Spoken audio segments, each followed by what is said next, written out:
Tức cho biết cho mày nhá. Nè từ từ nó nhau rồi. Nó. Nó. Nè phải đi chả là đâu sai chắc là đâu đi chả. Rồi. Đặt cờ tụi nó. Lúc kia tụi nó luôn. Cái gì đâu. Lên từ lúc chắc à. Từ chắc à. Nè đầu từ chắc gì. Đầu sai chắc từ nó sao vậy nè. Linh tập bé hụt tiền đầu sai chắc là nó.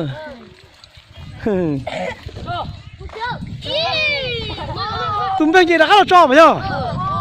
Mà nó này bé lên đầu xưa này ba bé tụi bé cái này rồi.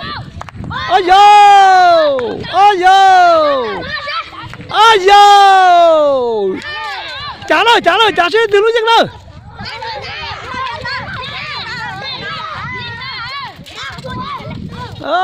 Này mà nó trên lên chắc hả? Chỉ mà lắp lên phải không?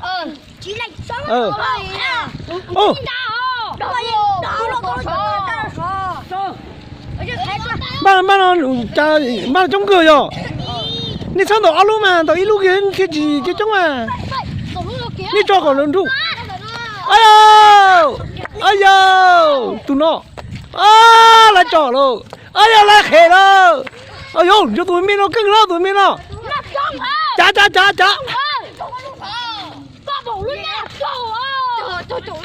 Dân là tụi mình khỏi dân là tụi nó luôn dân rồi. Dân cơ tụi nó luôn dân cơ. Nè có tao nè sao trò hú mà. Nè cho nhé kho cỏ phát làm bình của ta nè thế tao làm à.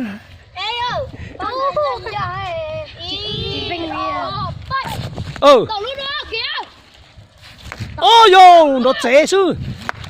Nó chế nó sát lâu tụi nó. Tụi mẹ của nó. Lại đó. Lúc nào tăng ngã rồi. Trời trả tổ. Tụi. Dân rồi lâu.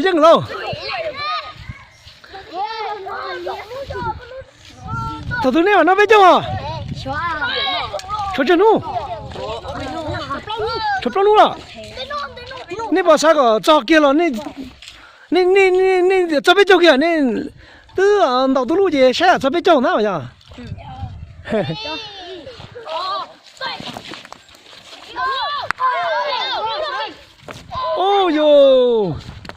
Mình. Tụi mình nó ra đó tụi mình nó đầu nó xuống đâu?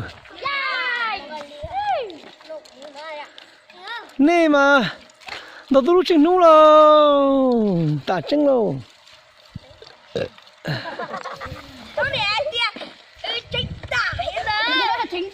mà nó này bên lên sướp nhở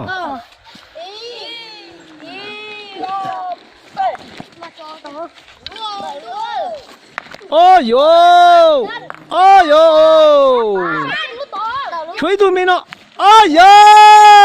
tụi mình có nó luôn à tả chân đâu nè luôn nào hay từ lúc tải đâu giờ tụi mẹ có bao tỏ luôn đâu rồi nó tụi mẹ là trò đâu vậy nên tao tụi mẹ lúc còn đó chế kia còn đừng thiệt chỉ lách à chả này chúng tôi lúc đó à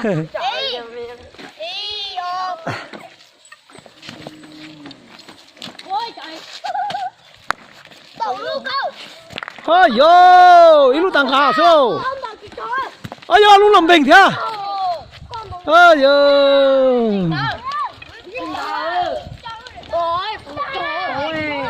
một sao tụi mình nhỏ nó cho tụi mình nhỏ nó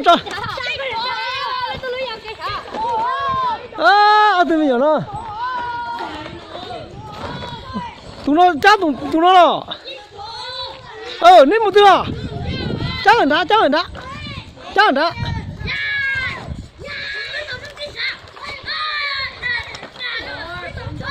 bây giờ miền sai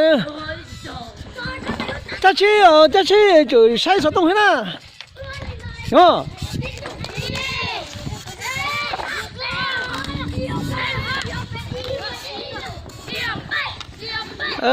của cha bé một sai bác sĩ đua cho nhớ tới chờ mò lỏng nó mà bác sĩ đua nó có gì tiền lâu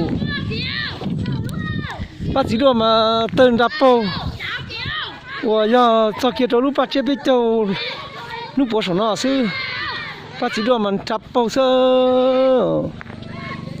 không chết được ta đâu